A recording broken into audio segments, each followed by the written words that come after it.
Okay, Dr. Tonstad, my last question for you. Can you answer, as a New Testament scholar, why do you even believe in the Jesus Christ? What is the main reason why you believe in the Bible? Yeah, it's that kind of self-analysis. What is it? What is it that yes, I think I suppose the main thing for me is the New Testament uh, and the witness of Jesus and the believability of that story. That that even if you tried to invent it, you could never invent a story like that. If it weren't true, we wouldn't have it, And that the strangeness of it, the conversion of the Apostle Paul or his discovery of Jesus and his turn away from a God who is a violent God to a God who is the victim of violence, the crucified Christ. So for me, the most important witness is the witness about Jesus. And that's the truth in Revelation too. I saw in the middle of the throne and in the middle of the four living creatures and in the middle of the 24 elders, I saw a lamb as though killed with violence. In the middle, in the middle, in the middle. So there is a kind of midpoint in these texts that is both spatial and temporal.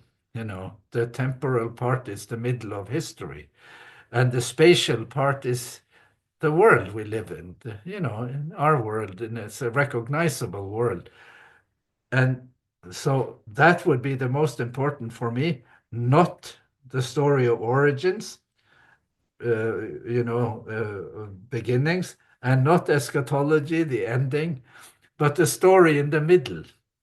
And then orient yourself back to the beginning and forward to the ending from that story in the middle. But somehow I was taken by that story at some point in my life, and I have spent precious years of my life studying that story in the New Testament and in the whole Bible, of course, because some of the books in the Bible, like the book of Isaiah, could also be in the New Testament if you if you push your case somewhat.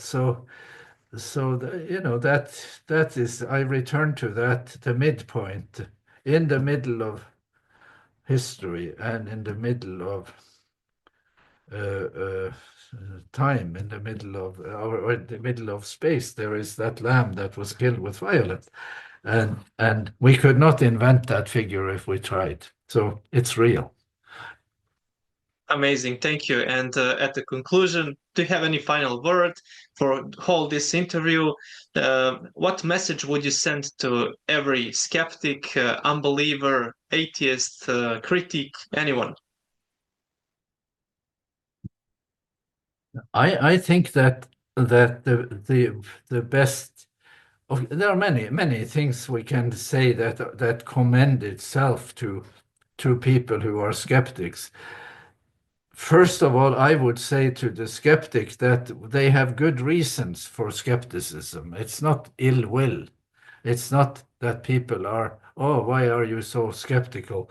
That we live in a world where evil has been strongly manifest, and many people think that this is hard to believe because God seems to be absent, and there seems to be no meaning. And that has been my main concern. That has been what I have been interested in my writing and in my book, God of Sense and Traditions of Nonsense.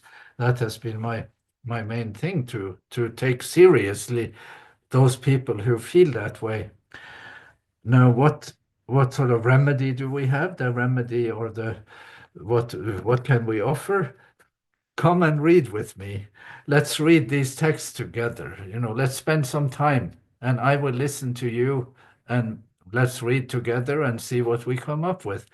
Because maybe other people will have experiences similar to yours, similar to mine. That because we read those texts and we discovered something that seemed to be real, it seemed like it really happened. You know, it seemed like that text I quoted earlier, it was about 4 o'clock in the afternoon when the disciples of John the Baptist saw Jesus and spent time with him, and they couldn't forget it. And when they wrote it down, they said, oh, it happened. It was 4 o'clock in the afternoon.